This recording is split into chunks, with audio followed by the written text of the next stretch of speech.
আল্লাহ নবীর জামানাতে রোজার মাস, নবীজি রোজা করবেন, বিবির সাথে মিলন করেছে, গোসল করব বলে ঘুমিয়ে গেছেন।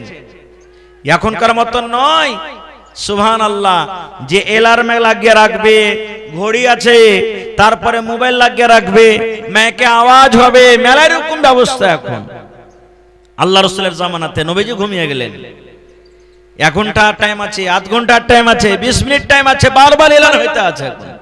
তখন এরকম এলান হতো না, একটা আজান হইতো সাহারি খাওয়ার টাইমে। এমন টাইমে নবীজি জাগলেন। ওরে সুবহানাল্লাহ, এমন টাইমে নবীজি জাগতে পারলেন।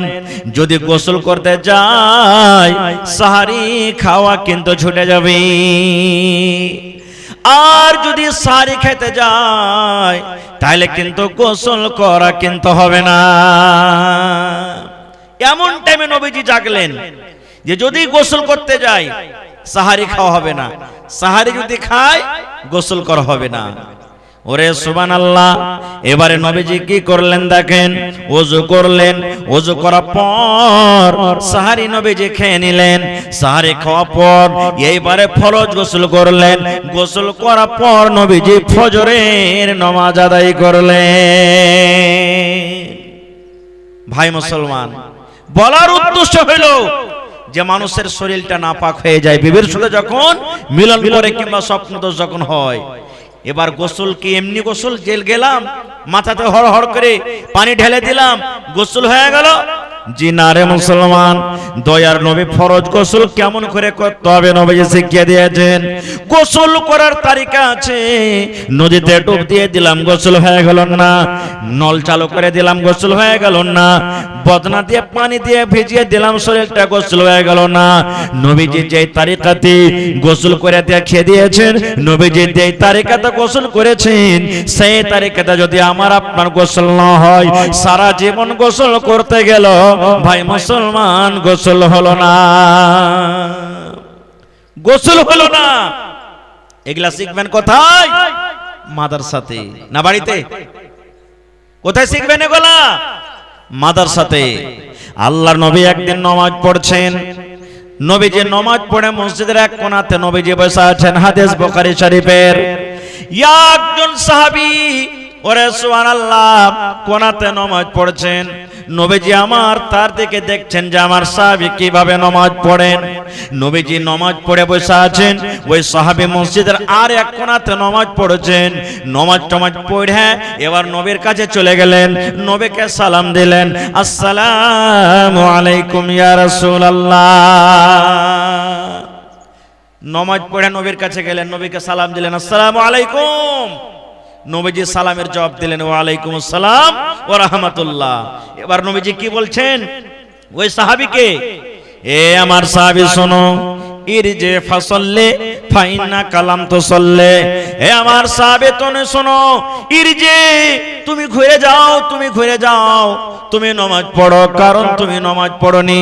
ইরজে ফাসাল্লি ফাইন্না কালাম তুসাল্লি, তুমি যাও তাড়াতাড়ি করে আগে নামাজ পড়ো, কারণ তুমি নামাজ পড়োনি। কিন্তু নবীজি দেখলেন সে সাহাবীকে যে নামাজ পড়ে এসে আমাকে কি করলেন, সালাম দিলেন নাকি? নবীজি দেখলেন তাকে নামাজ পড়তে, সেই সাহাবী নামাজ পড়ে সালাম দিলেন নবীকে। এবার নবীজি সালামের জবাব দিয়ে বলছেন, তুমি যাও নামাজ পড়ো, তুমি নামাজ পড়োনি। কি বললেন? নামাজ। এই কথাটা বললেন না যে তুমি নামাজ পড়ো, তোমার নামাজ পড়া হয়নি, এ কথা বললেন না। কি বললেন? তুমি নামাজই পড়োনি, তুমি নামাজ পড়ো। নামাজ পড়া হয়নি আর নামাজ পড়েনি, পার্থক্য আছে না নেই? বলেন, পার্থক্য আছে না নেই? সেই সাহাবী চলে গেলেন, নামাজ পড়লেন। আবার নবীজি আমার দেখছেন আমার সাহাবী কিভাবে নামাজ পড়ছেন। আবার দ্বিতীয়বার নামাজ পড়লেন। নামাজ পড়ার পর সেই নবীজিকে সালাম দিলেন, আসসালামু আলাইকুম। নবীজি জবাব দিলেন। এবার নবীজি আবার বলছেন, ওরে আমার সাহাবী, তুমি ঘুরে যাও, নামাজ পড়ো, ফাইন্না কালাম তুসাল্লি, তুমি নামাজ পড়োনি। এবারও নামাজ নবীজি বললেন না তোমার নামাজ পড়া হয়নি, নবীজি বললেন তুমি নামাজ পড়ো, কারণ তুমি এখনো নামাজ পড়োনি।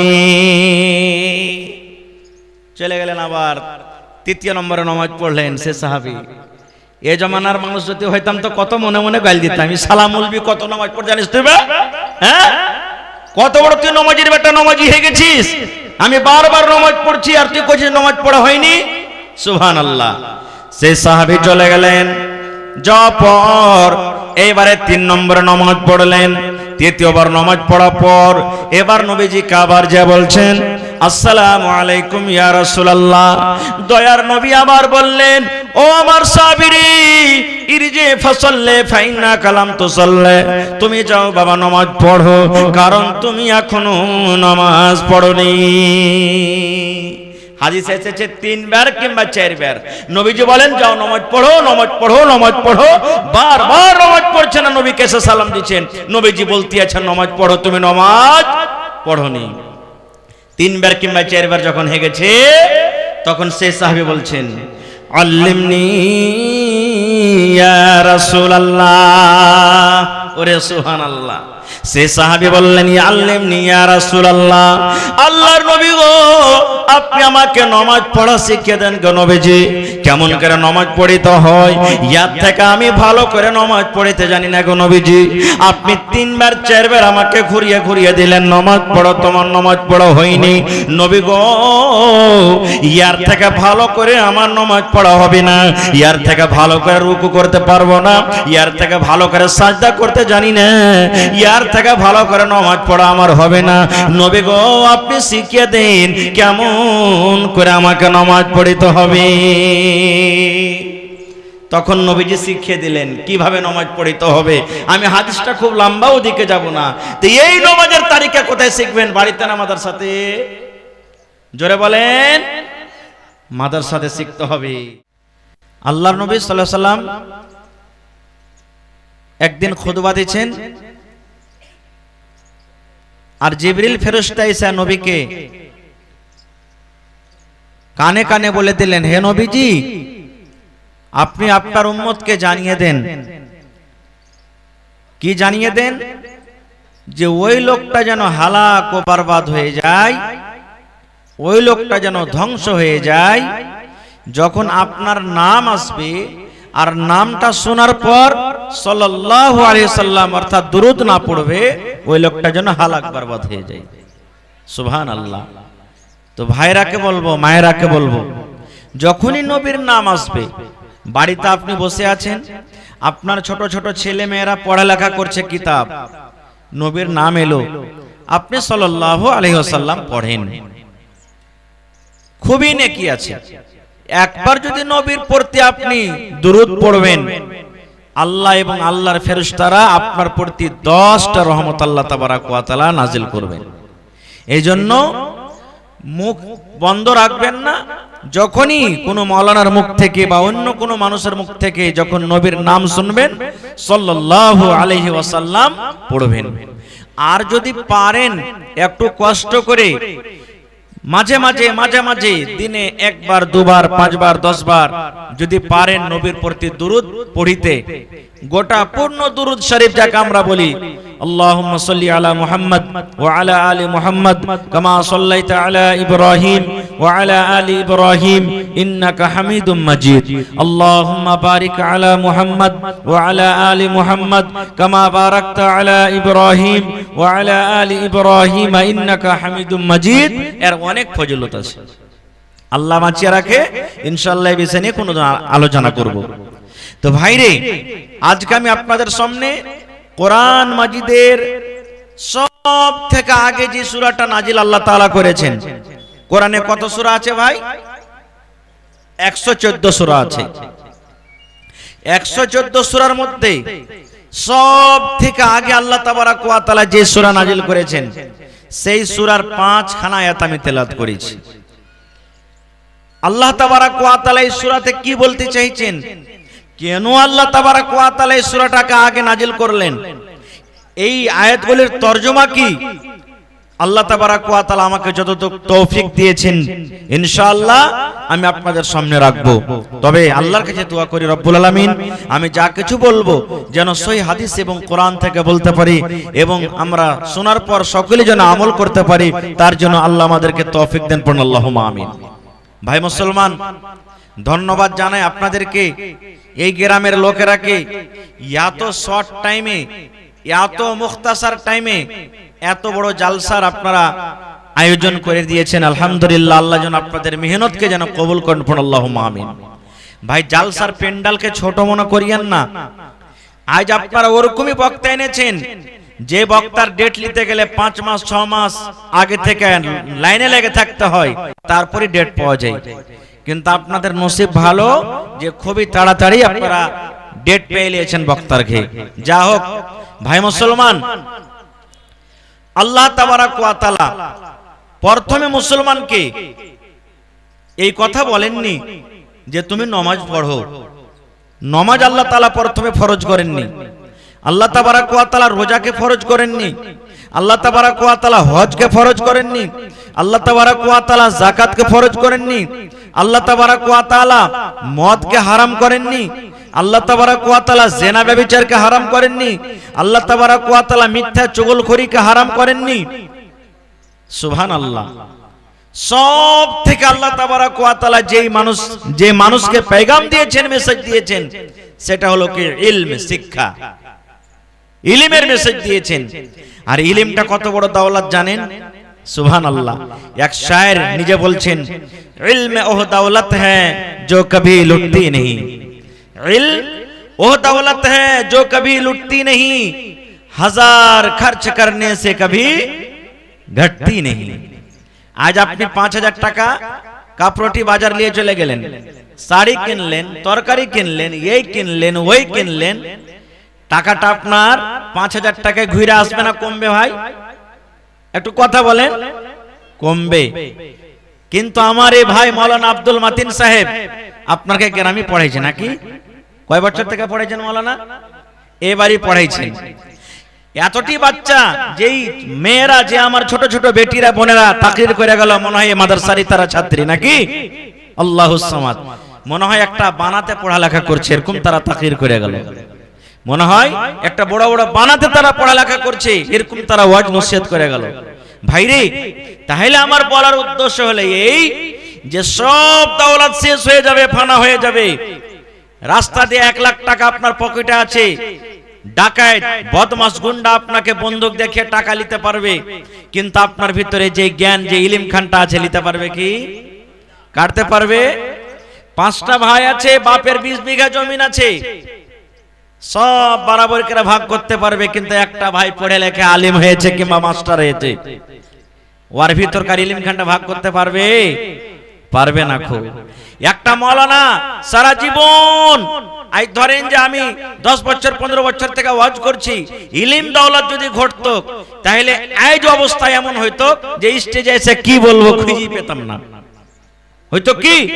কিন্তু না, তাই কই বলছেন ইলমে ওহ দৌলত হ্যায় जो कभी लुटती नहीं, हजार खर्च करने से कभी घटती नहीं। যত পড়াইবেন, যত বলবেন, আরো বাড়বে, কোনোদিন জীবনে ঘটবে না। খুব ভাই মুসলমান, আল্লাহ তাবারাক ওয়া তাআলা নবীকে সর্বপ্রথম যে জিনিসটা দান করেছেন সেটা হলো কি? ইলম। ইলম কেমন করে দান করলেন? লম্বা ঘটনা ছোট করে আমি বলি। নবী তখন নবী হননি। নবীজির প্রথম স্ত্রীর নাম হলো মা খাদিজা রাদিয়াল্লাহু তাআলা আনহা। এটা হলো প্রথম স্ত্রী, আর এটা আইভি নয়, ইয়ার আগে আরো স্বামী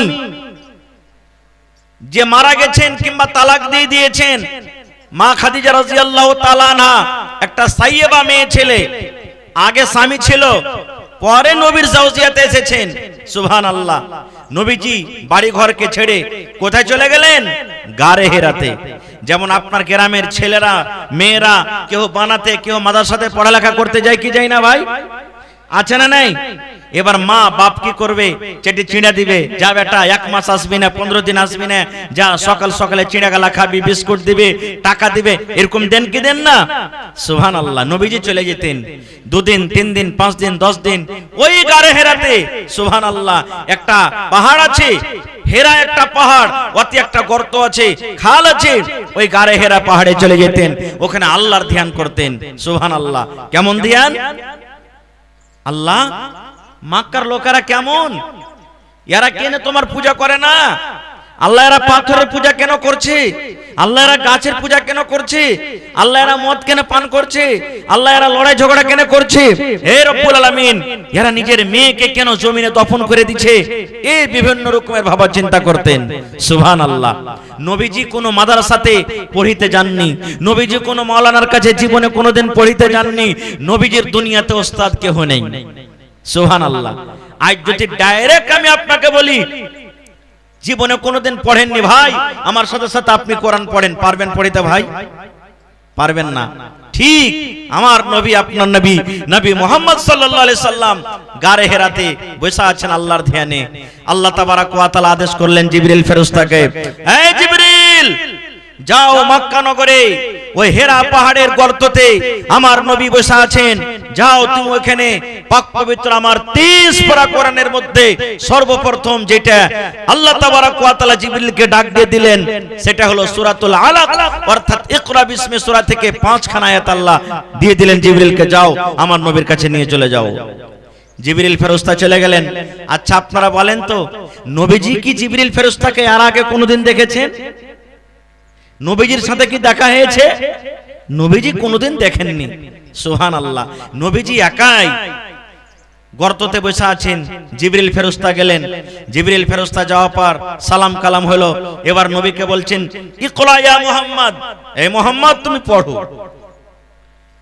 সর্বপ্রথম দেখেন নবীজিকে যে মেসেজ আল্লাহ তাআলা দিলেন সেটা হলো কি, ইকরা ইয়া মুহাম্মদ, এই মুহাম্মদ তুমি পড়ো। এবার নবীজি কি বলছেন জানেন? রে আল্লাহর বান্দা, তুমি আমাকে পড়ার কথা বলছো, তুমি পড়ো। দয়ার নবী বললেন, আমি পড়িতে জানি না, কি পড়বো? আমি পড়ালেখা জানি না, আমার জিভে উল্টে না, আমি পড়িতে পারবো না, পড়ালেখা আমার কাছে হয় না, আমি জানি না পড়ালেখা করতে। এবার আপনারা বলেন, মাদ্রাসা আপনার খোলা আছে, স্কুল পঞ্জরা আছে রে মুসলমান, যদি আপনার ছেলে পড়িতে গেল, আপনার মেয়ে পড়িতে গেল, যদি ওই ছেলে এবং মেয়ে মাস্টার মাওলানাকে সবক যদি শুনাইতে না পারে, পড়ালেখা যদি ভালোভাবে করতে না পারে, তাহলে আদব দেওয়ার জন্য ওই মাওলানা কিংবা মাস্টার ছেলেটাকে মারবে কি মারবে না? বলেন, মারবে? কত জায়গাতে ফের এটা ভাই আছে যে যদি ছেলেটাকে খালি মারে তো আর বাপ রাগ করে দাও হাসলে দৌড়ে চলিয়ে মৌলবীকে মারতে। হ্যাঁ, আমার বেটাকে তুই মারবি? আমি একটা ফুলের চিটকি ঠেকাই না, এত কষ্ট করে মানুষ করছে, তুই মৌলবি আমার বেটাকে মারবি? এরে মুসলমান ভাই শোনেন, নবী আমার বসে আছেন, জিবরিল আমিন বলছেন ইয়া মুহাম্মদ তুমি পড়ো। দয়ার নবী কাঁপতে লাগলেন, আল্লাহ আমার নাম কেমন করে জানলেন? ইয়ার সাথে আমার কোনোদিন দেখা হয়নি, ইয়াকে তো আমি চিনি না, একে আমি জানি না, কেমন করে আমার নামটাই জানলে? এবার নবীজি তখন বলছেন, এরে আল্লাহর বান্দা তুমি কে? আমাকে পড়ার কথা বলছো, আমি পড়ালেখা করতে জানি না, জীবনে কোনোদিন মাওলানার কাছে বসিনি, জীবনে কোনো মাকতাব যাইনি, জীবনে কোনো মাদ্রাসা যাইনি, কোনো মাওলানার কাছে ইলম হাসিল করিনি, এই জন্য আমি পড়ালেখা করতে পারবো না, আমার দ্বারাতে পড়ালেখা হবে না। ওরে সুবহানাল্লাহ। দয়ার নবী বললেন, যখন আমি এই কথাটা বললাম, ওই জিবরিল ফেরেশতা এইভাবে আমাকে এমন করে জড়িয়ে চাপলেন, ওরে সুবহানাল্লাহ। এবার চাপা মাত্র দ্বিতীয়বার আমাকে বলছেন ইকরা ইয়া মুহাম্মদ, এ মুহাম্মদ তুমি পড়ো। এবার যখন আমি দ্বিতীয়বার তার শোনা পরে কথাটাই বললাম, আমি পড়ালেখা জানি না, আমি কি পড়বো? পড়তে আমি জানি না, পড়িতে পারবো না। এবার নবীজি বললেন, আবার আমাকে এরকম ভাবে জড়িয়ে ধরলেন, ধরে বুকের সাথে চাপলেন। এবার 3 নম্বরে আবার জিবরিল ফেরেশতা বলছেন, এ মুহাম্মদ তুমি পড়ো। নবীজি বললেন, আবার আমি পড়লাম, এরে আল্লাহর বান্দা আমি পড়ালেখা জানি না, পড়িতে পারবো না। দয়ার নবী বললেন, এবার তৃতীয়বার জিবরিল ফেরেশতা আমাকে এমন জোর করে চাপলেন, ওরে সুবহানাল্লাহ, এমন জোর করে মজবুত করে চাপলেন, মনে হয় আমার শরীরের হাড় গহড় মনে হয় একটাও গোটা নাই, সমস্ত হাড্ডি গলা ভেঙে গেল। এবার নবীজি তখন পড়িতে লাগলেন, ইকরা বিসমি রাব্বিকাল্লাযী খালাক। জিবরিল আমিন আগে আগে পড়েন, নবী আমার পিছন পিছন পড়েন। জিবরিল আমিন পড়েন ইকরা বিসমি রাব্বিকাল্লাযী খালাক, নবীজি পড়িতে লাগলেন। ইকরা বিসমি রাব্বিকাল্লাযী খালাক, জিবরিল আমিন পড়েন খালাকাল ইনসানা মিন আলাক, দয়ার নবী পড়িতে লাগলেন খালাকাল ইনসানা মিন আলাক। এই করে করে 5 খানা আয়াত নবী শিখলেন। কয়খানটা আয়াত ভাই? 5 খানা আয়াত। চলে গেলেন। এবার আপনি বলেন নবীজি একাই, কেহ নাই আঞ্জর পাঞ্জরে, নবীজিকে ডর লাগবে না লাগবে না? ভয় লাগবে না লাগবে না? আপনি রাস্তাতে চলে গেছেন, ধান জোগাইছেন, এখন তো ধান জোগার সিস্টেম আল্লাহর রহমতে উঠে গেছে, চোর চুহার আর নাই দুনিয়াতে, নাকি? নাহলে বাড়ি থেকে চুরি হতো। ধান জোগাইতে গেছেন, কুইড়া বুঝেন, কুইড়া খুব আমার এলাকাতে মাসুর আছে। কুইড়াতে আপনি ধান জোগাইছেন রাতের বেলা, তার একটা যদি বদমাইশ এসে আপনাকে চাইপে ধরে লাই, আপনি ডর লাগবে না ভাই? আপনাকে ডরাবেন না। তারপর দিন থেকে আপনি ধানই জোগাইতে যাবেন না, জান বাঁচে তো লাখ উপায়, আর যাব না আমি ধান জোগাইতে। সুবহানাল্লাহ। নবীজি ভয় খেয়ে গেলেন, বাড়ি এলেন, আর থাকলেন না নবীজি। এবার নবী তাড়াতাড়ি বাড়ি এলেন। বাড়ি আসার পর নিজের বেবে খাদিজাকে বলছেন, খাদিজা রে, জাম্মেলুনি, আমাকে তুমি চাদরটা ওড়িয়ে দাও, আমাকে তুমি চাদর ওড়িয়ে দাও, আমাকে ওড়না দিয়ে ঢেকে দাও, আমাকে তুমি কম্বল দিয়ে ঢেকে দাও। ও আমার বেবি শোনো, আমি ওই গারে হিরাতে ছিলাম, একটা অপরিচিত মানুষ এমন জোর করে আমাকে চেপেছে, আমাকে হয়তো জিনে চেপেছে, আমাকে হয়তো ভূতে চেপেছে, আমাকে এমন করে জোর করে চেপেছে রে খাদিজা। ওরে সুবহানাল্লাহ, আমার ঘাড় গহড় মনে হয় একটা ওর গোটা নাই। নবীজিকে জ্বর চলে এসেছে মনে হয়, থরথর করে নবীজি কাঁপছেন। এবার মায়েশা রাদিয়াল্লাহু তাআলা আনহা, কত জ্ঞানী মহিলা, কত পড়ালেখা মহিলা শুনেন, কত হুঁশিয়ার মহিলা শুনেন। ওরে সুবহানাল্লাহ, মা খাদিজা বলছেন, নবী গো, আপনার মতো লোককে কোনোদিন জিনে ধরতে পারে না, আপনার মতো লোককে কোনোদিন ভূতে ধরতে পারে না, আপনার মতো লোককে কোনোদিন ক্ষতি কেউ করতে পারে না। কারণ আপনি একটা এমন মানুষ, যারা কাপড় পিনতে পারে না আপনি কাপড়ের ব্যবস্থা করে দেন, যারা বোঝা ডুইতে পারে না বোঝার তাকে ডহার ব্যবস্থা করে দেন, যারা পেটে খাবার খাওয়া জোটে না খানার ব্যবস্থা তারকে আপনি করে দেন। এই মতো লোকটাকে জীবনে কোনোদিন জিনে ধরতে পারে না, ভূতে ধরতে পারে না। ওরে সুবহানাল্লাহ, দেখেন মা খাদিজা রাদিয়াল্লাহু তাআলা আনহা আল্লাহুস সামাদ নবীজিকে কিভাবে সবর দিলেন। এই যুগেকার যদি মা খালারা হয়তো হাও মাও করে চিৎকার করে কাঁদতো, ওগা মা গে, মা মরে গেল গে, আমি কি করে খাবো গে মা, এ কি হয়ে গেল, ওই হয়ে গেল, এই হয়ে গেল, কত রকম হাও মাও করে চিৎকার করতো। ভাই আমার, আমি ঘটনার দিকে যাব না, ওদিকে বলার উদ্দেশ্য হলো এই, আল্লাহ তাবারক ওয়া তাআলা সর্বপ্রথম নবীজিকে যে মেসেজ, যে পেগাম দিয়েছেন, সেটা হলো কি ইকরা, পড়ো। আজ আমরা মুসলমান কতটুকু পড়ালেখা করছি বুঝতে পারছেন? পড়ে লেখে আমরা সম্পূর্ণ কেউ না মাস্টার হইতে পারছি, আর না আলিম হইতে পারছি।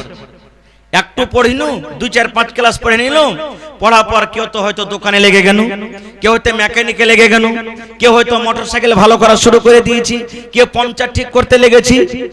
এই দুনিয়াদারিতে আমরা লেগে গেছি ভাই রে। প্রত্যেক মানুষের পরে ইলম শেখাটা হলো ফরজ। আল্লাহর নবী সাল্লাল্লাহু আলাইহি সাল্লাম 1400 বছর আগে এলান করে দিয়েছেন, তলাবুল ইলমি ফারিজাতুন আলা কুল্লি মুসলিম, প্রত্যেক মুসলমান নর হোক কিংবা নারী হোক, ইলম শেখাটা হলো কি ফরজ। ইলম শেখাটা কি ফরজ। আল্লাহুস সামাদ। ভাই মুসলমান, আপনারা বলবেন এই মাদ্রাসাটা কি এই জামানাতি হয়েছে?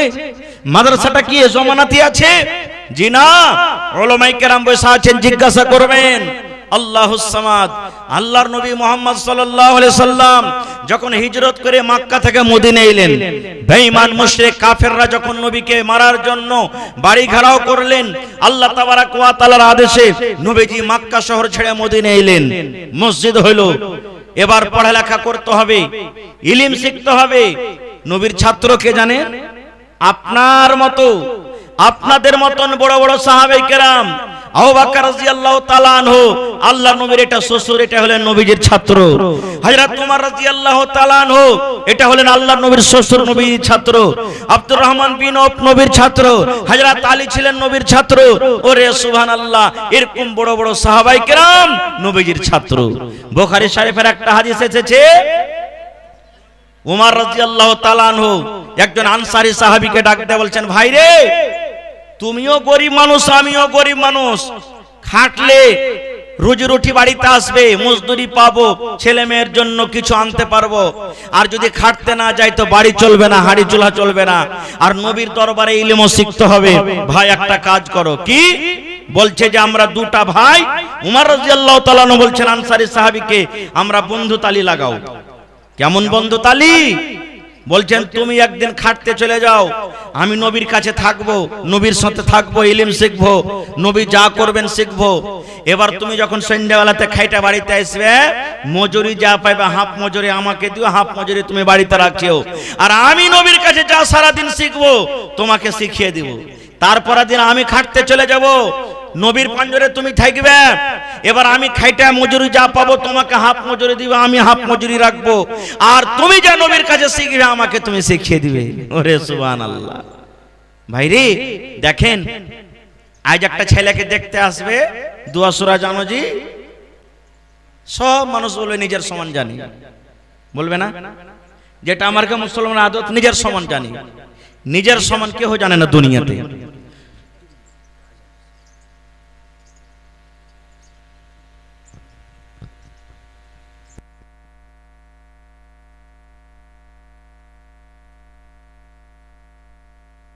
আজানের পরের দোয়াটা কি বলেন তো? সবাই কি বলতে পারবো জি ভাই? পারবো না। আজানের পরের দোয়া কি? আল্লাহুম্মা সাল্লি আলা মুহাম্মাদিন ওয়া আলা আলি মুহাম্মাদ কামা সাল্লাইতা আলা ইব্রাহিম ওয়া আলা আলি ইব্রাহিম ইন্নাকা হামিদুম মাজিদ।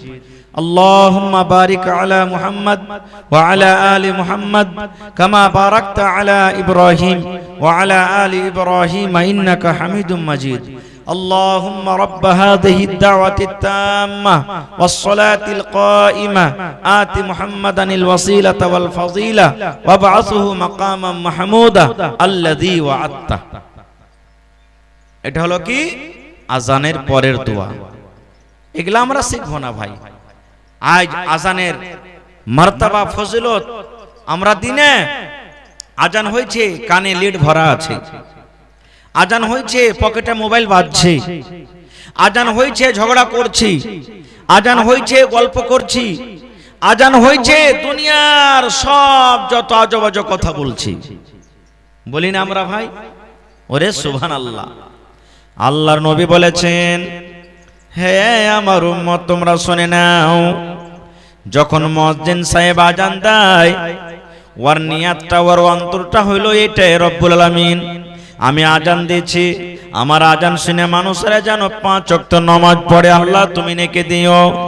দয়ার নবী বলেছেন, ওরে সুবহানাল্লাহ, যেদিন কিয়ামত কায়েম হবে, হাসরের ময়দান হবে, ওই কিয়ামতের দিন আল্লাহ রাব্বুল আলামিন ওই মুয়াজ্জিন সাহেবের গর্দানখানে আল্লাহ এত উঁচা করবেন, এত উঁচা করে দিবেন, এত লম্বা হবে, কিয়ামতের দিন সমস্ত মানুষ তার দিকে দেখবে আর জিজ্ঞাসা করবে, এটা হলো কে রে, এর ফজিলত কেন এরকম, এর গর্দানটাকে তো এত লম্বা, এর গর্দানটাকে তো এত লম্বা করা হয়েছে। ওরে সুবহানাল্লাহ, সেই দিন মানুষেরা জানতে পারবে এই দুনিয়াতে মুয়াজ্জিন ছিল, এটা হলো মুয়াজ্জিন 5 ওয়াক্তের আজান দিয়েছিল। ওরে সুবহানাল্লাহ, এর ফজিলতের কারণে আল্লাহ রাব্বুল আলামিন তার গর্দানখানাকে লম্বা করে দিয়েছেন। 2 নম্বর ফজিলতে নবী বলেছেন, ওই একটা মুয়াজ্জিন যখন আজান দেয়, তার আজানের আওয়াজ যত দূর পর্যন্ত যাবে রে মুসলমান, এদিকে ধরেন হাফ কিলোমিটার চলে গেল, এদিকে হাফ কিলোমিটার চলে গেল, এদিকে হাফ কিলোমিটার চলে গেল, যত দূর আজানের আওয়াজ যাবে, তার আজানটা যত রকম জিন ইনসান মানুষ গাছ প্রাণী শুনবে, সমস্ত জিনিস কিয়ামতের দিন আল্লাহ তাবারাক ওয়া তাআলাকে বলবেন, এই রব্বুল আলামিন, আব্দুল জব্বার সাহেব আজান দিয়েছিল, আব্দুল্লাহ আজান দিয়েছিল, আব্দুর রহমান আজান দিয়েছিল, এই আল্লাহ আমরা তার আওয়াজটা শুনেছি, আল্লাহ আমরা সাক্ষ্য দিচ্ছি, গাওয়া দিচ্ছি, আল্লাহ তার গুনাহকে তুমি maaf করে দাও।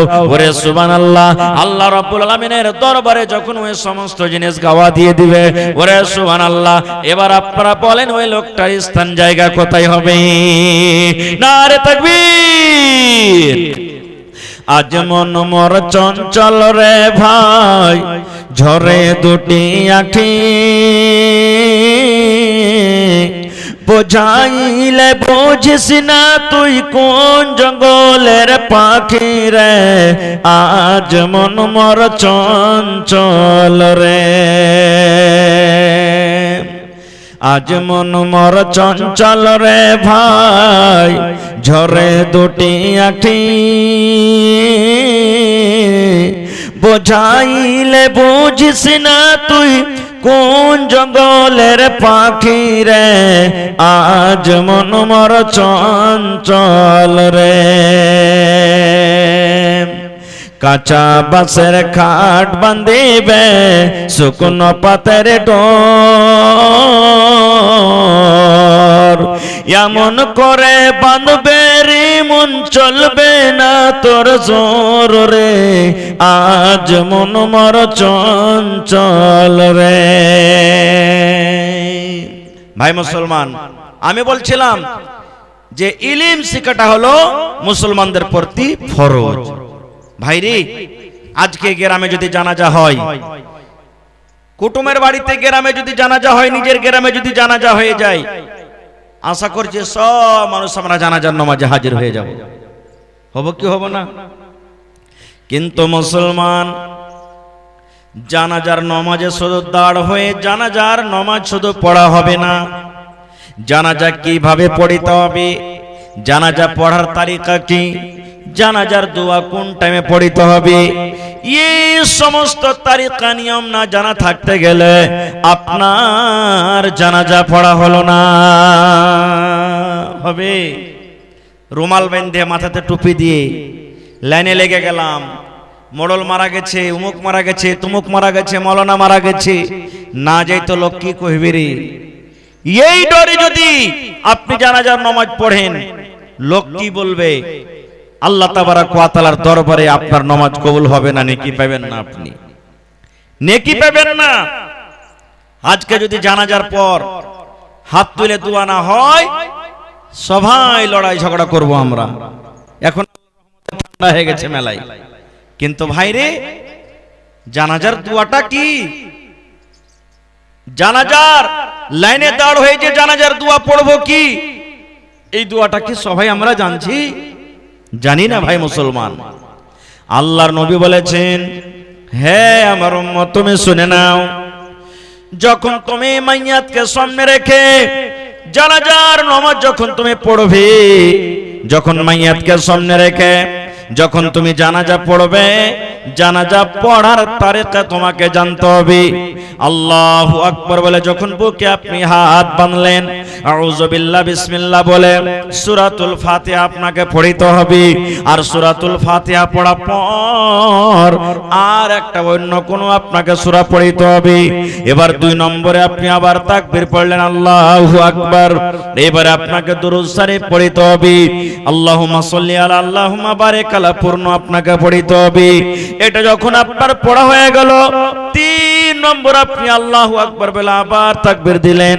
এবার আপনাকে জানাজার দোয়া পড়িতে হবে, আল্লাহুম্মা গফির লি হাইয়িনা ওয়া মাইয়াতিনা ওয়া শাহিদিনা ওয়া গায়বিনা ওয়া সাগীরিনা ওয়া কাবীরিনা ওয়া যাকারিনা ওয়া উনসানা, আল্লাহুম্মা মান আহইয়াইতাহু মিন্না ফাহইহি আলাল ইসলাম ওয়া মান তাওয়াফাইতাহু মিন্না ফাতাওয়াফাহু আলাল ঈমান, আল্লাহুম্মা লা তাহরিমনা আজরাহু ওয়া লা তুযিল্লানা বাদা।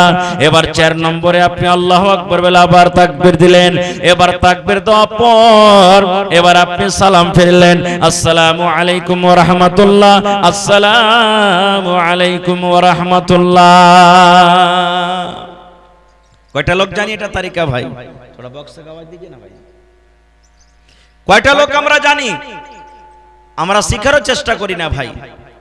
ভাই মুসলমান, আপনার বাড়িতে যখন সন্তান আসবে, বিবির সাথে যখন আপনি মিলন করবেন, বিবির সাথে যখন আপনি মিলন করবেন, যখন যখন মিলন করবেন, আপনাকে দোয়া পড়িতে হবে। কয়টা লোক দোয়াটা জানছি? জানি না। আল্লাহর নবী বলেছেন, হে আমার উম্মত তুমি শুনে নাও, যখন তুমি বউ করে বাড়িতে নিয়ে এসেছো, তোমার স্ত্রীকে তুমি বাড়িতে নিয়ে এসেছো, তোমার প্রথম বাসর ঘর যেদিন হবে, বাসর রাত যেদিন হবে, তোমার বিবির কাছে যখন তুমি যাবে, তোমার বিবি বিছানায় বসে আছে, তোমার জন্য রেডি হয়ে আছে। এবার যখন তুমি বিছানায় যাবে, তোমার স্ত্রীকে তুমি সালাম দাও, বিবির পাঞ্জরে তুমি বসো। বিবির পাঞ্জরে বসার পর এই বিবির মাথার উপরকার কাপড়টা তুমি একটু হটিয়ে দাও, আর এই কপালের উপরে চুলগুলা আছে, এই চুলগুলা দুটা তিনটা পাঁচটা চুলগুলা এরকম ভাবে তুমি হাতে ধরে নাও, আর ধরে নাও পর একটা এখানে তুমি দোয়া পড়ো, আল্লাহুম্মা ইন্নী আসআলুকা খায়রাহা ওয়া খায়রা মা জাবালতাহা আলাইহি ওয়া আউযু বিকা মিন শাররিহা ওয়া শাররি মা জাবালতা আলাইহি। এই দোয়াটা পড়তে হবে। পড়েছি কি কেউ? জানি না, তা পড়বো কি? এবারে নবী বলেছেন, এবার তোমার বিবির সাথে তুমি যে মিলন করবে, তোমাকে এই টাইমে দোয়া পড়তে হবে। এবার দোয়া পড়লেন, ওরে সুবহানাল্লাহ, দোয়াটা আপনি পড়লেন, দোয়া পড়ার পর বিবির সাথে মিলন করলেন, আপনার শরীরটা নাপাক হয়ে গেল। আপনি যদি ওই শরীরে নামাজ পড়েন, নামাজ আপনার হবে না। ওই শরীর নিয়ে আপনি মসজিদের ভেতরে যেতে পারবেন না, ওই শরীর নিয়ে আপনি কোরআন মাজিদ ছুঁতে পারবেন না। কিন্তু হ্যাঁ, যদি কোনো ভাই যদি বলে আমি শরীরটা আমার নাপাক হয়ে আছে, খাওয়ার আমার দরকার আছে, ওযু করে আপনি খানা খাইতে পারেন। মায়েরা খালারা ভাত রান্না করবে, মায়েরা খালারা গোসল করতে পারেনি, মায়েরা খালারা ওযু করে ভাত রান্না করতে পারে। আল্লাহ নবীর জামানাতে রোজার মাস, নবীজি রোজা করবেন, বিবির সাথে মিলন করেছে, গোসল করব বলে ঘুমিয়ে গেছেন। এখনকার মতো নয়, সুবহানাল্লাহ, যে অ্যালার্মে লাগিয়ে রাখবে, ঘড়ি আছে, তারপরে মোবাইল লাগিয়ে রাখবে, মাইকে আওয়াজ হবে, মেলার এরকম ব্যবস্থা এখন। আল্লাহ রাসূলের জামানাতে নবীজি ঘুমিয়ে গেলেন, 1 ঘন্টা টাইম আছে, আধ ঘন্টার টাইম আছে, 20 মিনিট টাইম আছে, বারবার এলান হইতে আছে। তখন এরকম এলান হতো না, একটা আজান হইতো সাহারি খাওয়ার টাইমে। এমন টাইমে নবীজি জাগলেন, ওরে সুবহানাল্লাহ, এমন টাইমে নবীজি জাগতে পারলেন। যদি গোসল করতে যায়, সাহারি খাওয়া কিন্তু ছুটে যাবে, আর যদি সাহারি খেতে যায় তাহলে কিন্তু গোসল করা কিন্তু হবে না। এমন টাইমে নবীজি জাগলেন যে যদি গোসল করতে যায়, সাহারি খাওয়া হবে না, সাহারি যদি খায় গোসল করা হবে না। ওরে সুবহানাল্লাহ, এবারে নবীজি কি করলেন দেখেন, ওযু করলেন, ওযু করার পর সাহারি নবীজি খেয়ে নিলেন। সাহারি খাওয়ার পর এইবারে ফরজ গোসল করলেন, গোসল করার পর নবীজি ফজরের নামাজ আদায় করলেন। ভাই মুসলমান, বলার উদ্দেশ্য হলো যে মানুষের শরীরটা নাপাক হয়ে যায় বিবির সাথে যখন মিলন করে কিংবা স্বপ্নদোষ যখন হয়। এবার গোসল কি এমনি গোসল, জেল গেলাম, মাথাতে হর হর করে পানি ঢেলে দিলাম, গোসল হয়ে গেল? জি না রে মুসলমান, দয়ার নবী ফরজ গোসল কেমন করে করতে হবে নবীজি শিখিয়ে দিয়েছেন। গোসল করার তারিকা আছে। নদীতে ডুব দিয়ে দিলাম, গোসল হয়ে গেল না। নল চালু করে দিলাম, গোসল হয়ে গেল না। বদনা দিয়ে পানি দিয়ে ভিজিয়ে দিলাম, শরীরটা গোসল হয়ে গেল না। নবীজি যেই তারিকাতে গোসল করে দেখিয়ে দিয়েছেন, নবীজি যেই তারিকাতে গোসল করেছেন, সেই তারিকাতে যদি আমার আপনার গোসল না হয়, সারা জীবন গোসল করতে গেল ভাই মুসলমান গোসল হলো না,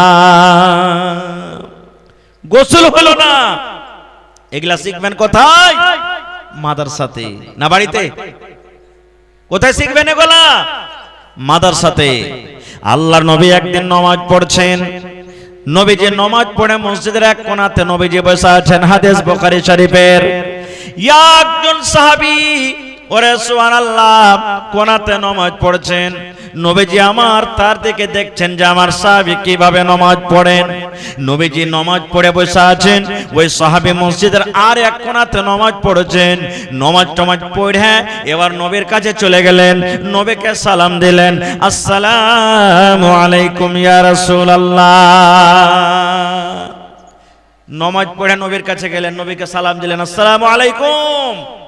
নবীজি সালামের জবাব দিলেন, ওয়া আলাইকুম আসসালাম ওয়া রাহমাতুল্লাহ। এবার নবীজি কি বলছেন ওই সাহাবীকে, এ আমার সাহাবী শোনো, ইরজে ফাসাল্লি ফাইন্না কালাম তুসাল্লি।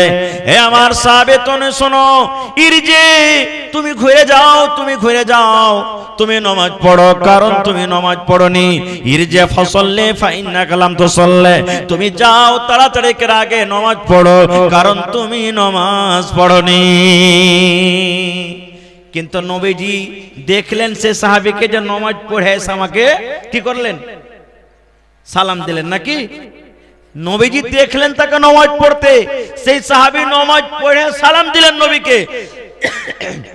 এবার নবীজি সালামের জবাব দিয়ে বলছেন তুমি যাও নামাজ পড়ো, তুমি নামাজ পড়োনি। কি বললেন? নামাজ। এ কথাটা বললেন না যে তুমি নামাজ পড়ো, তোমার নামাজ পড়া হয়নি, এ কথা বললেন না। কি বললেন? তুমি নামাজই পড়োনি, তুমি নামাজ পড়ো। নামাজ পড়া হয়নি আর নামাজ পড়েনি পার্থক্য আছে না নেই? বলেন পার্থক্য আছে না নেই? সেই সাহাবী চলে গেলেন, নামাজ পড়লেন। আবার নবীজি আমার দেখছেন আমার সাহাবী কিভাবে নামাজ পড়ছেন, আবার দ্বিতীয়বার নামাজ পড়লেন। নামাজ পড়ার পর সেই নবীজিকে সালাম দিলেন, আসসালামু আলাইকুম, নবীজি জবাব দিলেন। এবার নবীজি আবার বলছেন ওরে আমার সাহাবী তুমি ঘুরে যাও নামাজ পড়ো, ফাইন্না কালাম তুসাল্লি, তুমি নামাজ পড়োনি। এবারও নামাজ নবীজি বললেন না তোমার নামাজ পড়া হয়নি, নবীজি বললেন তুমি নামাজ পড়ো, কারণ তুমি এখনো নামাজ পড়োনি। চলে গেলেন। আবার তৃতীয় নম্বরে নামাজ পড়লেন সে সাহাবী। এ জমানার মানুষ যদি হইতাম তো কত মনে মনে গাল দিতাম, সালামুলবি কত নামাজ পড় জানিস তুই? হ্যাঁ, কত বড় তুই নামাজির বেটা, নামাজি হয়ে গেছিস। আমি বারবার নামাজ পড়ছি আর তুই কইছিস নামাজ পড়া হয়নি। সুবহানাল্লাহ। সেই সাহাবী চলে গেলেন। যাওয়ার পর এবারে 3 নম্বরে নামাজ পড়লেন। তৃতীয়বার নামাজ পড়ার পর এবার নবীজি কাবার যা বলছেন আসসালামু আলাইকুম ইয়া রাসূলুল্লাহ। দয়ার নবী আবার বললেন ও আমার সাহাবীরে ইরজি ফাসাল্লি ফাইন্না কালাম তুসাল্লি, তুমি যাও বাবা নামাজ পড়ো, কারণ তুমি এখনো নামাজ পড়োনি।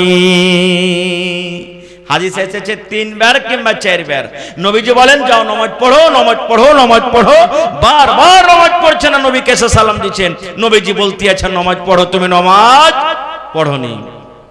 3 বার কিংবা 4 বার যখন হয়ে গেছে তখন সেই সাহাবী বলছেন আল্লিমনি ইয়া রাসূলুল্লাহ। ওরে সুবহানাল্লাহ। সে সাহাবী বললেন আল্লিমনি ইয়া রাসূলুল্লাহ, আল্লাহর নবী গো আপনি আমাকে নামাজ পড়া শিখিয়ে দেন গো নবীজি। কেমন করে নামাজ পড়িতে হয় ইয়ার থেকে আমি ভালো করে নামাজ পড়িতে জানি না গো নবীজি। আপনি 3 বার 4 বার আমাকে ঘুরিয়ে ঘুরিয়ে দিলেন নামাজ পড়ো, তোমার নামাজ পড়া হয়নি। নবী গো ইয়ার থেকে ভালো করে আমার নামাজ পড়া হবে না, ইয়ার থেকে ভালো করে রুকু করতে পারবো না, ইয়ার থেকে ভালো করে সাজদা করতে জানি না, ইয়ার থেকে ভালো করে নামাজ পড়া আমার হবে না। নবী গো আপনি শিখিয়ে দেন কেমন করে আমাকে নামাজ পড়িতে হবে। তখন নবীজি শিখিয়ে দিলেন কিভাবে নামাজ পড়িতে হবে। আমি হাদিসটা খুব লম্বা, ওদিকে যাব না। তো এই নামাজের তারিকা কোথায় শিখবেন? বাড়িতে না মাদ্রাসাতে? জোরে বলেন। মাদ্রাসাতে শিখতে হবে। ভাই মুসলমান, আজ আমরা মুসলমান বেটারাকে কোনোদিন নসিহত করি না, করছি? আমারকে নসিহত কি হবে? ছোট্ট যখন থাকবে ছেলে পিলা, বাজার যাব, নানি এসেছে, দাদি এসেছে, যাইবে বেরিয়ে বাই বাই টাটা, বলি না কি বলবো? Bye bye tata. সুবহানাল্লাহ। এ মুসলমান, বাই বাই টাটা না বলে ওই ছেলেটাকে যদি আপনি শেখান বেটারে, যখন তুমি কোনো মানুষের সাথে, মুসলমানের সাথে, মার সাথে, বাবার সাথে দেখা করবে, তখন তুমি সালাম দিবে আসসালামু আলাইকুম ওয়া রাহমাতুল্লাহ। এটা দোয়া হলো না? হলো না? আজকালকার চাংড়া পিলাও দিল্লি পাঞ্জাবে আছে। হ্যাঁ, কে হেলো? গুধার মা কেমন আছে রে? গুধার মা গুধির বাপ কহি গল্প করবে না, বিবির সাথে আপনি গল্প করবেন তো সালাম দেন, সালাম দিতে হবে আপনাকে। কিন্তু জানি না তার লাগে না গুধার মা গুধির বাপ নাকি কেমন আছিস বে, এই শালা হারামি কুন্ডে চলে গেছে বে, এই বিবিকে এরকম করে কথা বলবে না ভাই, বাচ্চাকে সালাম শেখান। আজ যেমন বসে বসে জালসা শুনছেন, আল্লাহর নবীর জামানাতে একটা মজলিস লেখা আছে, নবীজি মজলিসে আছেন, সাহাবায়ে কেরাম বসে আছেন। একজন সাহাবী এলেন, আসসালামু আলাইকুম, এই কথাটা বলে সে সাহাবী মজলিসে বলে গেলেন। নবীজি বললেন, সাহাবী রে, এই যে সালাম দিয়েছে আমার সাহাবী আসসালামু আলাইকুম, এই সালামটা দেওয়ার কারণে আল্লাহ রাব্বুল আমিন তার নেকের দফতরে খাতাতে 10টা নেকি লিখে দিলেন। কয়টা নেকি? 10টা। আবার একটা সাহাবী চলে এলেন, আসার পর বলছেন আসসালামু আলাইকুম ওয়া রাহমাতুল্লাহ, কি বাড়াইলেন? ওয়া রাহমাতুল্লাহ, কথাটা বাড়িয়ে দিলেন। ওই সাহাবী বলেছিলেন আসসালামু আলাইকুম, এবারে এই সাহাবী এসে বলছেন আসসালামু আলাইকুম ওয়া রাহমাতুল্লাহ, এই কথাটা বলে বসে গেলেন। দয়ার নবী বললেন, সাহাবী রে, আমার এই সাহাবীর দফতরে আল্লাহ রাব্বুল আলামিন খাতাতে 20 খানা নেকি লিখে দিলেন। এই বসে আছেন। আবার একটা সাহাবী এসে বলছেন আসসালামু আলাইকুম ওয়া রাহমাতুল্লাহি ওয়া বারাকাতুহু। এবার নবীজি বললেন, আল্লাহ রাব্বুল আমিন তার খাতাতে ফেরেশতারাকে 30 খানা নেকি লিখে দিলেন। কত যে আসান জি ভাই, কত আসান। নেকি নেকি এগুলা শিখবো কোথায়? সুবহানাল্লাহ। বাড়িতে ঢুকবেন বিসমিল্লাহ, বাড়িতে ঢুকবেন বিসমিল্লাহ, খাইতে বসবেন বিসমিল্লাহ, ওরে সুবহানাল্লাহ, ঘরে ঢুকবেন বিসমিল্লাহ। আল্লাহর নবী বলেছেন, পেশাব পায়খানাতে যখন তুমি যাবে রে উম্মত, যখন তুমি পেশাব করতে বসবে, নর হোক কিংবা নারী হোক, একটা দোয়া পড়তে হবে, বিসমিল্লাহি আল্লাহুম্মা ইন্নী আউযু বিকা মিনাল খুবুসি ওয়াল খাবাইস। জিন ভূত থেকে 24 জিন, 24 ভূত থেকে গেলে বাঁচার দোয়া। দেখবেন সন্ধ্যাবেলাতে হঠাৎ পেট দরদ হতে লাগলো, আপনি এই দোয়াগুলা পড়বেন, বেঁচে থাকবেন এই সমস্ত মুসিবত থেকে। এগুলা শিখবেন কোথায়? মাদ্রাসাতে শিখতে হবে। এখনকার ভাইয়েরা তো পেশাব করছে, পেশাব করতে বসবে, 2-3টা যদি 10 বন্ধু থাকে, গল্প চলছে, পেশাব করছে, এদিকে চলছে, আর স্টার্ট বোরিং এদিকে গল্প করছে। এরে ভাই শোনেন, আল্লাহ নবী বলেছেন, উম্মত, পেশাব পায়খানাতে যখন তুমি বসবে, গল্প করা দূরের কথা, তোমাকে যদি কেউ সালাম দিয়ে দেয়, তার জবাব তুমি দিও না।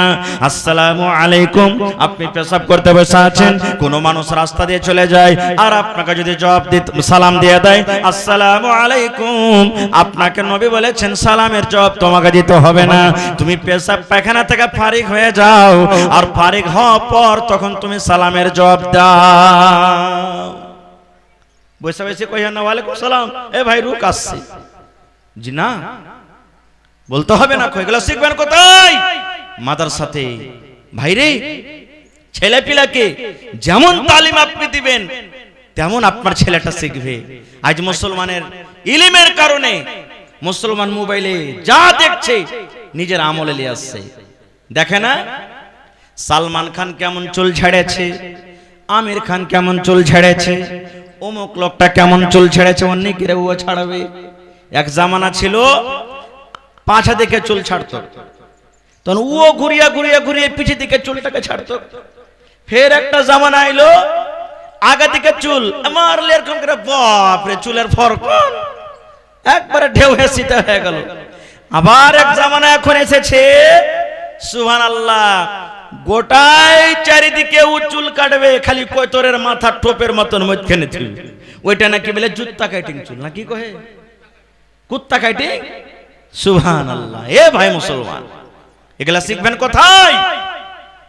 আল্লাহর কসম দিয়ে বলছি, যদি ভালো আলিম হয়, দেখবেন কোন মৌলবি সাহেব এরকম করে চুল কাটে না। কাটছে কি? ও জানছে এটা নবীর তারিকা নয়, এরকম চুল কাটাতে গুনাহ হবে, পাপ হবে, ও কাটবে না খো, আর গুনাহ থেকে বাঁচবে, কারণ ওর ভিতরে ইলম আছে। এই মতো যদি আপনার ছেলে মেয়েকে যদি আপনি ইলম দেন, তাহলে কি এই সমস্ত গুনাহ করবে? করবে না। একদিন লোকমান হাকিম, আল্লাহ তাবারাক ওয়া তাআলা তার ওয়াজ, তার নসিহতকে এত ভালোবেসেছেন, তার কথাটা কোরআনে আল্লাহ তাবারাক ওয়া তাআলা দিয়েছেন। লোকমান হাকিম একদিন তার সমস্ত বেটারাকে জমা করে বলছেন, ইয়া বুনাইয়া, ও আমার কলেজার টুকরা সন্তানেরা শোনো, লা তুশরিক বিল্লাহ, তোমরা আল্লাহ রাব্বুল আলামিনের সাথে অন্য কাউকে শরীক করিও না, আল্লাহর সাথে তোমরা শিরিক করিও না।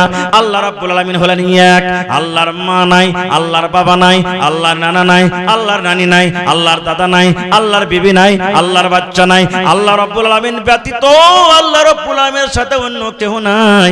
এই জন্য ধন রে তোমরা আল্লাহর সাথে অন্য কাউকে শিরিক করিও না, কারণ ইন্না শিরকা লা যুলমুন আযীম, শিরিক হলো সব থেকে বড় গুনাহ। কোনদিন ছেলে পিলাকে ওয়াজ নসিহত করেছি, বেটা রে ফুল প্যান্ট পিনেছিস বেটা, এই টাকনা থেকে নিচে যাতে ফুল প্যান্টটা না যায়, এই যে টাকনা আছে টাকনা থেকে নিচে না যায়। বেটিকে বলেছি, বেটি রে তুই ভালো করে কাপড় পিনে থাকবি, পায়জামা সালোয়ার জাম্পার পিনে থাকবি বেটি, যাতে তোর এই টাকনাটা কোনোদিন উদাম না হয়। কি হবে? আল্লাহর নবী বলেছেন, হ্যাঁ আমার উম্মত তোমরা শুনে নাও, যদি টাকনা থেকে নিচে তোমার লুঙ্গি পায়জামা চলে যায়, তাহলে ওই জায়গাটা কিয়ামতের দিন জাহান্নামের আগুনে জ্বলবে, পুড়বে। সুবহানাল্লাহ। এখন দেখেন 100টার মধ্যে 95টা আমার নওজোয়ান ভাইরা ফুল প্যান্ট জিন্স পিনবে, একবারে চাপ্পাল পর্যন্ত তার ফুল প্যান্ট সেটে যাবে। ভাইরে জেনে রাখেন নবীর হাদিস, এই জায়গাটা আপনার কিয়ামতের দিন আগুনে জ্বলবে, আগুনে জ্বলবে। এটা হাদিসের কথা। শিখবেন কোথায়? এই মাদ্রাসাতে শিখতে হবে ভাই আপনাকে। এই মাদ্রাসার দরকার আছে। মাদ্রাসা একটা এমন জিনিস, আজ থেকে মোটামুটি 10 বছর 15 বছর 20 বছর আগে যখন আমাদের এলাকাতে বিজলি ছিল না, কত পেরেশানি নাকি। লাইন যখন আইলো তো টাইমে টাইমে ঘুষ করে কাটে, ঘুষ করে ঠাকে, কত মন খারাপ। দোয়া করছিলেন আপনারাও, আল্লাহ হয় জাগালিতে কিংবা কাপড়টিতে যদি একটা পাওয়ার হাউস গলা বসতো তো কত ভালো হইতো। আজ জাগালিতে পাওয়ার হাউস বেঁচে গেছে, কত সুবিধা হয়েছে, হয়নি? হয়েছে না হয়নি? এই মাদ্রাসা হলো একটা পাওয়ার হাউস। মাদ্রাসা হলো কি? Power house. আজ আপনার গ্রামে জালসা, জার্নিটার চলছে, বিনা তেলে চলছে না তেলে? জোরে বলেন। জার্নিটার না থাকতে গেলে এই পিন্ডালটা আজ আলো হয়তো ভাই, আলো হয়তো। গ্রামকে যদি রোশন করতে চাহেন, গ্রামের নামকে যদি উঁচা করতে চাহেন, আল্লাহ আল্লাহ রসুলকে যদি চিনতে চাহেন, মাদ্রাসার দরকার আছে। একটা ঘটনা বলি, দুনিয়াবি ঘটনা। সুবহানাল্লাহ। ইলম কোনটাই কমি নাই ভাই। আপনি ছেলেকে মাস্টার করেন, ছেলেকে ডাক্তার করেন, ছেলেকে ইঞ্জিনিয়ার করেন, ছেলেকে প্রফেসর করেন, কিন্তু সব থেকে আগে ছেলেকে দ্বীনি তালিম দিতে হবে ভাই। আপনাকে দ্বীনি তালিম দিতে হবে। প্রথমে দিন, তারপরে দুনিয়া। ভাই মুসলমান, এক এমবিবিএস ডাক্তার, বড় ডাক্তার, নাম করা এমডি ডাক্তার, বাপ মারা গেছে শুনে বাপের জানাজাতে এসেছে। মৌলানা সাহেব, ইমাম সাহেব ডাক্তার সাহেবকে আগা দিকে ডাকলেন, ডাক্তার সাহেব আপনি তো হুঁশিয়ার মানুষ, পড়ালেখা মানুষ, এমবিবিএস এমডি, আপনি ডাক্তার, তো আপনার হক বনছে যে আপনি আপনার বাপের জানাজাটা পড়িয়ে দেন আপনি। কারণ বেটা যদি মুলবি আছে, বাপ মরেছে, মা মরেছে, বেটার বেশি হক যে বাপের মায়ের জানাজা পড়াইবে। ভাই মরেছে, ভাই মুলবি আছে, ভাইয়ের বেশি হক যে ভাইয়ের জানাজা পড়াইবে। চাচা মারা গেছে, ভাতিজা মুলবি আছে, ভাতিজার হক যে চাচার জানাজার নামাজ পড়াইবে। এবার যদি নিজের মধ্যে মুলবি না থাকে তো ইমাম সাহেব তো আছে সরকারি সবারই নাকি। কিন্তু ভাই এবার আপনি বলেন কয়টা গ্রামে মুলবি আছে আমাদের? কয়টা মুলবি আছে? যদি এক এক দুটা মুলবি আছে তো ওর পিছে 5টা 10টা করে লেগে আছে ওকে বদনাম করবে লেগে। এরকম তো সমাজের লোক। সাউথ আফ্রিকা মনে হয়, বলছি এখন আছে আমার মোবাইলে, ওখানে একটা দেশ, সাউথ আফ্রিকা একটা দেশ, ওখানে এক ইউনিভার্সিটির গেটে লেখা আছে, যদি কোনো কমকে যদি বরবাদ করতে চাও, কোনো কমকে যদি ধ্বংস করতে চাও, তাহলে প্রথমে ওর যেটা পণ্ডিত আলেম আছে ওকে বদনাম করো।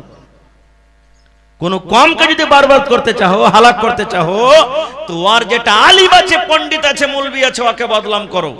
ওকে বদনাম করতে গেলে তুমি কামিয়াব হয়ে যাবে। আজ দেখেন ঠিক সময়টা চলে এসেছে ভাই। বলার উদ্দেশ্য, এমবিবিএস ডাক্তার আগে হাজির। মাওলানা সাহেব বলছেন, ডাক্তার সাহেব এটা হলো আপনার আব্বা, আপনার আব্বার জানাজার সামনে হাজির আছে, আপনার আব্বার জানাজার নামাজটা আপনি পড়িয়ে দেন। আপনার বেঁচে হক আপনি জানাজার নামাজ পড়েন। যেমন কথাটা বলা, ওরে সুবহানাল্লাহ। ডাক্তার সাহেবের চোখ দিয়ে ঝরঝর ঝরঝর করে পানি ঝরতে লাগলো। ওই ডাক্তার সাহেব কাঁদতে লাগলেন, চোখ দিয়ে ঝরঝর ঝরঝর ঝরঝর করে পানি ঝরছে। ইমাম সাহেব বলছেন, ও ডাক্তার বাবু, কি ব্যাপার, কেন আপনি কাঁদছেন? কান্দার কারণটা কি? আল্লাহ রাব্বুল আলামিন দুনিয়াতে আসার সময় দিয়েছে, যাওয়ার সময় দিয়েছে। আপনার আব্বার যাওয়ার টাইম হয়ে গেছে, দুনিয়ার আল্লাহ হায়াত শেষ করে দিয়েছেন। এই জন্য আপনি জানাজার নামাজ পড়িয়ে দেন, কাঁদিয়েন না। এবার ডাক্তার সাহেব বলছেন, মাওলানা, আমার আব্বা জান দুনিয়া থেকে চলে যাচ্ছেন, মারা গেছেন, এই জন্য আমি কান্দি না। তবে কেন কান্দেন? বলছেন, মাওলানা, এই জন্য আমি কান্দি, আল্লাহ রাব্বুল আলামিন আমাকে এত বড় ডাক্তার করেছেন। আমার আব্বা জান জমিন বিক্রি করে করে করে করে আমাকে এত বড় একটা ডাক্তার করে দিয়েছেন। আমার আব্বা জান নিজে কষ্ট করে আমাকে এত বড় একটা ডাক্তার করেছেন। আজকে আমি লাখ 2 লাখ টাকা মাসে ইনকাম করি, কিন্তু আমি ডাক্তার হয়েছি, এমন আমি ইলম হাসিল করেছি। আজকে আমার আব্বা জান মরে পড়ে আছে, তার জানাজার নামাজ পড়িতে হবে কেমন করে? জানাজার দোয়া কি? আমি জানাজার দোয়া পর্যন্ত জানি না, জানাজার দোয়া পর্যন্ত আমি জানি না। খো ভাইরে, এই জন্য বলি, প্রত্যেক মানুষ কম করে একটা করে বেটাকে মৌলভী সাহেব করেন, একটা করে বেটাকে দিনদার করেন, কি লাভ আছে? আল্লাহর নবী বলেছেন, ইজামা তাল ইনসান, মানুষ যখন মরে যাবে সমস্ত আমল তার বন্ধ হয়ে যাবে। নামাজ পড়েছিলেন দুনিয়াতে, মরে গেলেন, নামাজের নেকি শেষ। রোজা রাখছিলেন, মরে গেলেন, বন্ধ হয়ে গেল।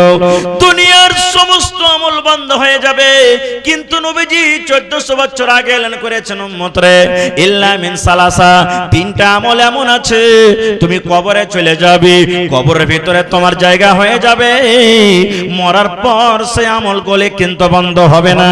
একটা তার মধ্যে হলো সাদকায়ে জারিয়া। সাদকায়ে জারিয়া কাকে বলে? এই যে আপনি আজকে মাদ্রাসা বানাতে বসেছেন, একটা মাদ্রাসা হবে, ওরে সুবহানাল্লাহ, মাদ্রাসা বনে যাবে, ছেলেরা কোরআন পড়বে, মেয়েরা কোরআন পড়বে, ওই মাদ্রাসা আপনার আবাদ হবে, মাদ্রাসা চলবে।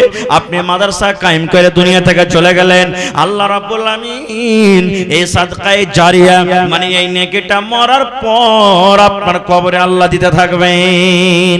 একটা হলো নেককার সন্তান, বেটা হোক কিংবা বেটি হোক, ওরে আল্লাহ, আপনি দুনিয়া থেকে চলে গেলেন, আপনার ওই নেককার বেটা বেটি আল্লাহ রাব্বুল আমিনের দরবারে যদি দোয়া করে, রব্বির হামহুমা কামা রব্বায়ানি সগীরা, রব্বির হামহুমা কামা রব্বায়ানি সগীরা, এটা হলো মা বাবার জন্য দোয়া। মা বাবার জন্য দোয়া করবেন, রব্বির হামহুমা কামা রব্বায়ানি সগীরা। আর অন্যান্য দোয়া আছে। এই মুসলমান, আপনি যদি আল্লাহর দরবারে আল্লাহকে বলেন, রব্বুল আলামিন, মা বাপ কবরে চলে গেছেন কিংবা দুনিয়াতে বেছেন, আল্লাহ জি, আল্লাহ আমার জন্য আমার মা বাপ কত কষ্ট করেছে, আল্লাহ আজকে আমার মা দুনিয়াতে নেই, আব্বা নাই, কবরে চলে গেছেন, জানি না রে মাওলা মা বাপ কবরে কি হালাতে আছে। আল্লাহ তোমার নবী বলেছেন, নেককার বেটা বেটিরা যদি মা বাবার জন্য দোয়া করে, আল্লাহ রাব্বুল আমিন তার দোয়াটাকে কবরে পৌঁছে দেন। আল্লাহ নিয়াতে তোমার দরবারে দোয়া করছি, আল্লাহ আমার মা বাবার জানা অজানা, সাগীরা কাবীরা জাহিরা বাতেনা জীবনের যত গুনাহ আছে আল্লাহ তুমি মাফ করে দাও। আল্লাহ তার কবরে তুমি জান্নাতের বিছানা দিয়ে দাও। এই দোয়া যদি আপনি করেন, আল্লাহ তাবারাক ওয়া তাআলা আপনার এই দোয়াটাকে মা বাবার কবরে আল্লাহ পৌঁছে দিবেন। ভাই মুসলমান, বলার মেলায় কথা আছে ভাইরে, শেষ কথা, ইলম জরুরি আছে। ইলম বিনা মানুষের জীবনটা আধুরা, ইলম বিনা মানুষের জীবন একবারে আধুরা। আল্লাহ রাসূল বলেছেন, রাত আর দিন কি সমান? রাত দিন সমান যে ভাই, জোরে বলেন, রাত আর দিন কি বরাবর? দিনের বেলাতে লাইটলে হাঁটেন না রাতের বেলাতে? রাতের বেলাতে। এই মতো রাত আর দিন যেমন বরাবর হতে পারে না, এই মতো যারা জানে আর যারা জানে না কোনোদিন সমান হইতে পারে না, কোনদিন সমান হইতে পারে না। ভাই মুসলমান, মানুষরা বলে বেটিকে পড়িয়ে লেখছে কি করবো রে, আজ সুবহানাল্লাহ ছোট ছোট বেটি ছেলেগুলা কত সুন্দর তাকরীর করলে। ভাই এই ছেলে একটা বেটাকে যদি আপনি পড়ান, একটাই লোককে পড়াইলেন, একটা বেটাকে পড়ান, একটাই লোককে পড়াইলেন, আর একটা যদি বেটিকে পড়ান তো একটা পরিবারকে আপনি পড়াইলেন কেন? বাপ মাঠে কামে কাজে চলে যাবে, বাপ কামে কাজে চলে যাবেন, সুবহানাল্লাহ, অফিসে চলে যাবেন, দুনিয়ার কামে চলে যাবেন। ওই বেটি আপনার মা হবে একদিন, ওর কোলে বাচ্চা থাকবে, ওর কোলে বাচ্চা থাকবে, ওই বাচ্চাটা লালন পালন করবে। মা যদি পড়ালেখা হয় শরীয়ত বিরোধী কাজ বাচ্চাকে করতে দিবে না। আল্লাহ রাসূলের হাদিস আছে, পশ্চিম দিকে পূর্ব দিকে মুখ করে তুমি পেশাব পায়খানা করিও না। এর হাদিসটা কতটি লোক জানছি? সবাই জানছি ভাই? জানি না, যেদিকে মন হলো পেশাব করতে শুরু করে দিলাম। আল্লাহ রাসূল বলছেন তুমি ছুপ খানটা পর্যন্ত পশ্চিম দিকে ফেলিও না। হাদিসের কথা, ছুপ যে আছে মুখে, আমরা পান খাচ্ছি, গুটখা খাই, পেচার পেচার বোতকের মতন চলতে থাকছে, যেদিকে মনে হলো সেদিকে ফেলে দেন। জি না, যেমন পেশাব পায়খানা আপনি পশ্চিম দিকে করতে পাবেন না, এই মতো আপনাকে আদব, এটা হলো একটা আদব, কিবলার সম্মান দেখাতে গিয়ে আপনাকে ছুবও কিন্তু ফেলতে হবে না পশ্চিম দিকে মুখ করে। না হলে পড়ালেখা যদি মা খালা না হয় কেমন হবে জানেন? আমি এর আগে হয়তো জালসাতে বলেছি, আগেকার জামানাতে এখানে পুরা পুরানা মানুষ মেলায় বসে আছে, যখন ছেলে পেলা বিছানে মুত্তক, মা খালারা রাইতের বেলাতে এখনো মেলায় জায়গাতে হয়েছে পেশাব করতে বাচ্চাটাকে আঙিনাতে নিয়ে যেত, আর আঙিনাতে নিয়ে যাওয়া ওকে দোয়া শিখাইত, পড়রে মরার বেটা মরা পড়িস না, দোয়া পড়ে শিখিস না, ওই লেগে তুই মুচ্ছিস। কি দোয়া? এক বাত্তা, দু বাত্তা, তিন বাত্তা, ঘর সত্তা বাহির মুত্তা শিখাতো না ভাই গিলা? ছেলেটা পড়বে না, মর তো ঠেনা মররে বেটা মর, পড়বি না তুই বিছানা কেন মুচ্ছিস? এক বাত্তা, দু বাত্তা, তিন বাত্তা, ঘর সত্তা বাহির মুত্তা। আচ্ছা কহেন তো এটা কি কোনো হাদিসের কিতাবে লেখা আছে? মাওলানা জিজ্ঞাসা করেন তো।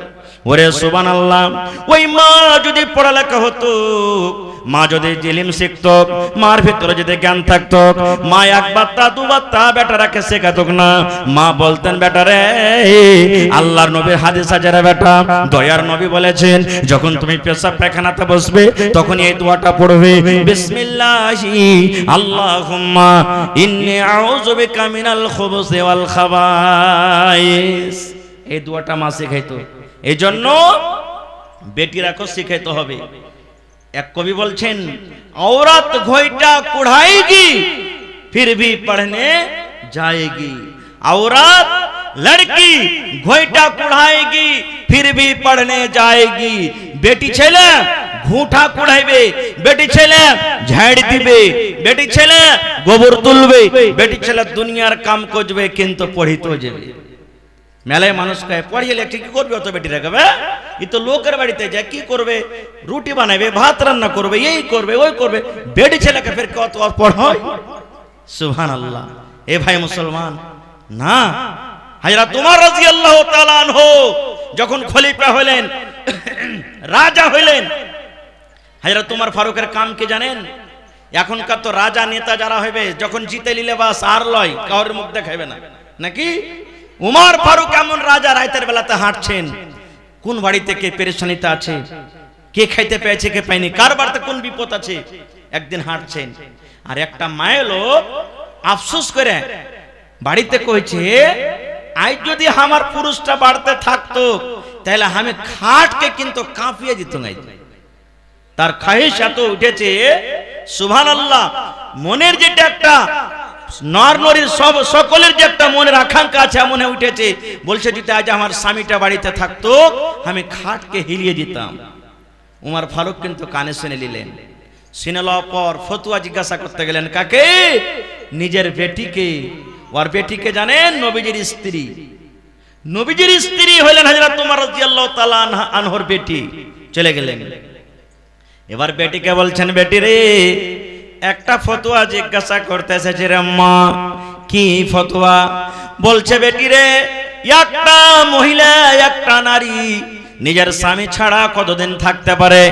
একটা মহিলা একটা নারী নিজের স্বামী ছাড়া একা একা কতদিন থাকতে পারে রে বেটি?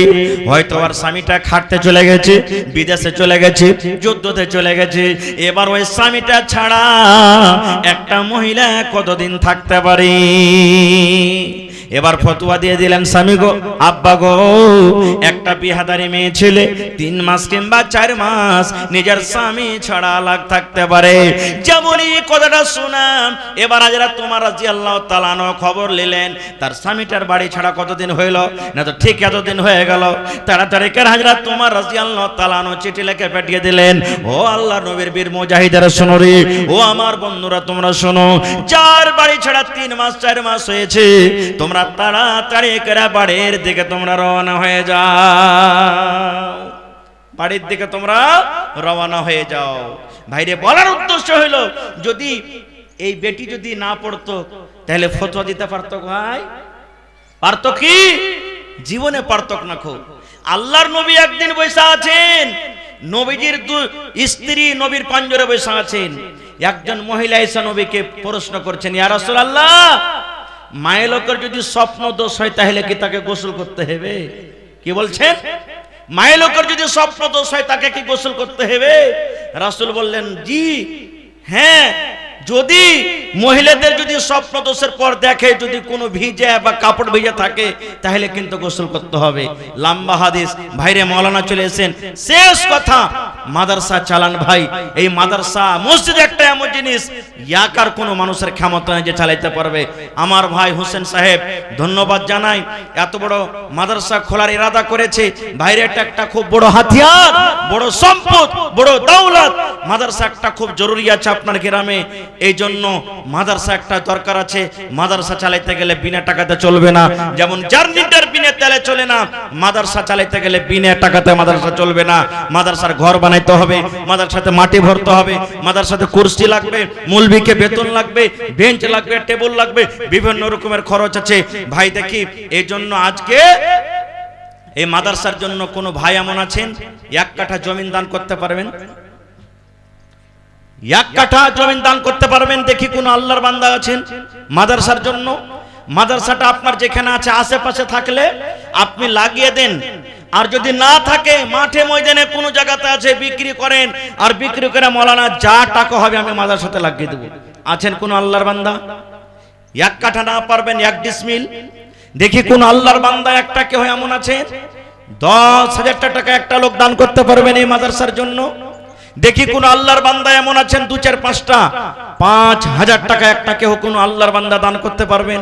ভাইরে আমি বেশি সময় নেব না, আমার মেহমানে কেরাম হাজির হয়ে গেছেন, খুব লম্বা বড় সফর করে এসেছেন, তাদেরকে শুনতে হবে। 10 মিনিটের মধ্যে 5 মিনিটের মধ্যে আপনাদের মূল্যবান দান দেখি যেটা যা নিয়ত করে এসেছেন আল্লাহর রাস্তে চট চট চট চট চট করে আমার হাতে দিয়ে দেন, আমি দোয়া দেব, আপনাদের কাছ থেকে দোয়া নেব, এখান থেকে বিদায় হয়ে চলে যাব। দেখি আল্লাহর রাস্তে কেউ আসেন তো? একটা লোক 10,000 টাকা 1 কাঠা জমিনের আমি আবদার করেছি, মেলায় জালসাতে জমিন পাওয়া গেছে, মসজিদের জন্য, মাদ্রাসার জন্য বিভিন্ন জায়গাতে পাওয়া গেছে। আজকে দেখি আপনার মাঠে ময়দানে কোন জায়গাতে আছে, মাঠে হোক, ডিহি বাড়ি হোক, রোডের কান্নাতে হোক, চষতে হোক, যেখানে হোক, আপনি 1 কাঠা জমিন আপনি দান করেন, আল্লাহ তাবারাক ওয়া তাআলা আপনার সাদকায়ে জারিয়া হিসাবে আপনার দানকে কবুল করবেন। আসেন দেখি কোন আল্লাহর বান্দা আছেন 1 কাঠা জমিন, আর একটা লোক 10,000 টাকা, একটা লোক 5,000 টাকা, এবং আসেন দেখি